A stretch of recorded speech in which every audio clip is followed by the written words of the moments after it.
Hi, I'm Kirk Herbstreit, and welcome to the Home Depot Game Plan Breakdown. What a huge weekend this weekend in college football. Kind of separation Saturday with 6 top 20 matchups. We'll find out who really wants to stay at the top of the playoff rankings. Let's start in the SEC with LSU and Alabama, of course, a night game in Death Valley. Does Alabama have the offense with Blake Sims and this new system with Lane Kiffin to go on the road in a hostile environment and play consistently enough to get out of there with a win? Very anxious to see that for Alabama late in the year. To be able to get a win there would be huge for their goals of trying to get to an SEC championship game. In the Big Ten, Ohio State and Michigan State in East Lansing. The Buckeyes quarterback J.T. Barrett looks like a different guy from early in the year against Virginia Tech to the last 5 or 6 games. This will be a much tougher challenge where they blitz the Ohio State offense. Can Barrett make the right decisions in a tough environment against that Spartan aggressive defense? How about Notre Dame on the road out in the Pac-12 against Arizona State?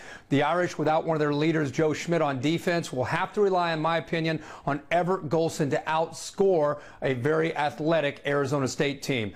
Oregon and Utah. You look at this one on paper, you just assume Oregon's going to be able to advance to the next round in this late in the year type of playoff atmosphere. Be careful. It's always tough to go to Salt Lake City.